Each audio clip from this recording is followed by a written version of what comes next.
আসসালামু আলাইকুম ওয়া রাহমাতুল্লাহ। প্রিয় দেশবাসী, আমি মোহাম্মদ মুজাহিদ Islam Sheikh, Alhamdulillah agro group of ইন্ডাস্ট্রিজের প্রজেক্ট ম্যানেজার। আমরা আজকে আমাদের একটি প্রজেক্টে চলে এসেছি, যেটি কাটিমন ব্যানানা ম্যাঙ্গো সূর্য ডিম এবং সিডেস্ট আম প্রজেক্ট। আসুন আপনাদের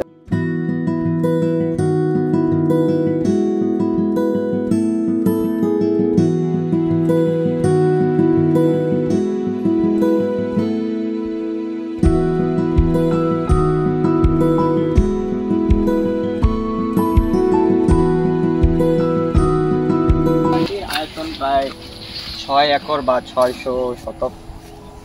এগুলো হলো আমাদের কৃষকের নাম, যে রয়েছে ময়নাল আলী, ফুলমতি বেগম, আব্দুল সালাম। তারা খুব হাইজেনের সহিত আমাদের ফল উৎপাদন করে থাকে।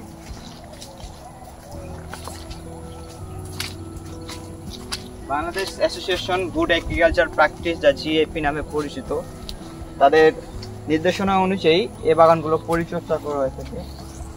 আপনারা দেখতে পাচ্ছেন আমরা সার্কেল করে দিয়েছি প্রত্যেকটি গাছের মধ্যেই, যাতে করে গাছের যে মূলটা আছে মুকুলের মধ্যে পর্যাপ্ত পরিমাণে খাদ্য, যা সার, ম্যাগনেসিয়াম, ফসফরাস, পটাশিয়াম, এগুলো গিয়ে থাকে।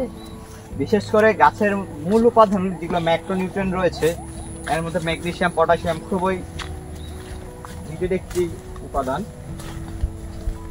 বিশেষ করে আমরা গাছগুলোতে ব্যবহার করেছি স্টিকি নোটস। এগুলোর মধ্যে যে বিভিন্ন পোকা জাতীয় তৈরি পদার্থ আছে, এগুলো এসে আটকে যাবে। এবং আরও ব্যবহার করেছি আমরা ফেরামন ফাঁদ, যেটা হলো ফেরামন ফাঁদ। এই যে আমরা দেখাই, এই যে দেখুন এখানে পোকাগুলো এসে আটকে গিয়েছে এটার মধ্যে একটি রাসায়নিক পদার্থ রয়েছে, যা বিভিন্ন পোকা জাতীয় দ্রব্যদেরকে লোভিত করে রাখে।